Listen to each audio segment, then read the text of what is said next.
Oh, yes, I am in the kitchen.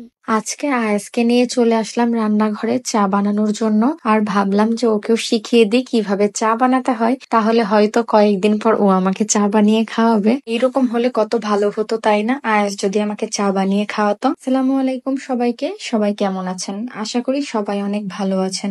যেহেতু বাসায় কেউ ছিল না, তো আমি আর আয়াজ ছিলাম, তাই আমি আয়াজকে নিয়ে রান্নাঘরে এসেছিলাম। ওকে তো রুমের মধ্যে রেখে আসাই যাবে না, খাটের উপরে রাখলে খাট থেকে পড়ে যাবে, আবার নিচে রাখলে হামাগুড়ি দিয়ে কোথায় যে চলে যাবে তার নাই ঠিক। তো আমি ভাবলাম ওকে ওর গাড়িতে করে নিয়ে যাই, তাহলে ও গাড়ির মধ্যে বসে থাকবে, আমিও চা বানিয়ে নিতে পারবো, প্লাস ও হামাগুড়ি দিয়েও কোথাও যেতে পারবে না, আবার রুমেও রেখে যেতে হবে না। এই কারণে ওকে নিয়ে চলে এসেছি। কিন্তু আয়াস তো শান্ত থাকার মানুষ না, মানে এখানে এসে গাড়িটা যে থেমে আছে এই কারণে ও একদম অস্থির হয়ে যাচ্ছে। তো আমিও খুঁজে খুঁজে একটা চামচ ওকে দিলাম, ভাবলাম চামচ নিয়েই খেলুক, তাহলে অ্যাটলিস্ট ও একদম চুপ থাকবে। তো এই যে চামচ নিয়ে চাবাচ্ছে চামচটা, আর চুপ করে আছে, চামচ নিয়ে খেলছে। আমিও আমার চা বসিয়ে দিয়েছি। আয়াজের পাশে বসে আমি ইন্ডাকশনে চা বানাচ্ছিলাম। আর ওই যে আয়াজের পিছে দেখেন কতগুলো পানির বোতল, এই সবগুলো বোতল আমাদের জমতে জমতে বাড়তেই আছে বোতল, কারণ এই বাসাটায় খাবার পানির ব্যবস্থা নাই, আমাদেরকে পানি কিনে খাওয়া লাগছে। প্রথমে ভেবেছিলাম একটা ফিল্টার কিনে নেব, তারপরে আবার কিনাই হয়নি, প্লাস এই বাসায় তো সেভাবে থাকা হচ্ছে না, পরীক্ষার টাইমে এসে থাকছি,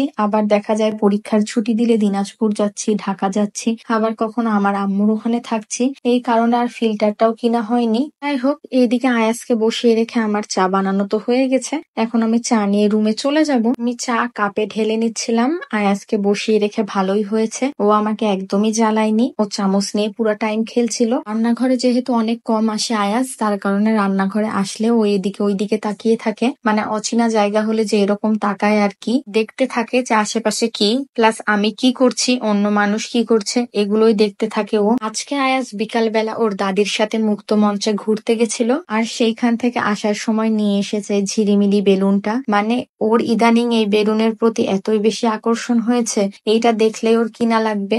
এটা দিয়ে মনে হয় 3 থেকে 4টা বেলুন ওর হয়েই গেল। অবশ্য এই বেলুনটা আমারও অনেক বেশি প্রিয়, অনেক বেশি ভালো লাগে। শুধু বেলুন না, আয়াজ এই ঝালমুড়িটাও নিয়ে এসেছিল আমার জন্য, মানে আয়াজের দাদি নিয়ে এসেছিল, তো আমি বের করে খাচ্ছিলাম।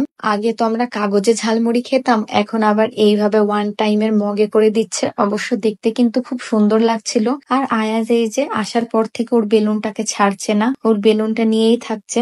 আমি নেয়ার চেষ্টা করছিলাম, ওকে ভয় দেখাচ্ছিলাম যে নিয়ে নিব, ও আবার তখন নিয়ে টানাটানি করছিল, আমাকেও দিবে না ওর বেলুনটা। আর ইদানিং রাজশাহীতে এত গরম পড়ে যাচ্ছে, মাঝে মধ্যে তো আমার বাসায় ফ্যান চালানো লাগছে। কেবল তো ফেব্রুয়ারি মাসের শুরু, আগে তো এই টাইমে অনেক বেশি শীত পড়তো, অথচ এখন মনে হচ্ছে মার্চ এপ্রিল মাস চলছে। আর আজকের জন্য এইটুকুই। সবাই ভালো থাকবেন, সুস্থ থাকবেন, আমার আর আয়েজের জন্য অনেক বেশি দোয়া করবেন। আল্লাহ হাফেজ সবাইকে।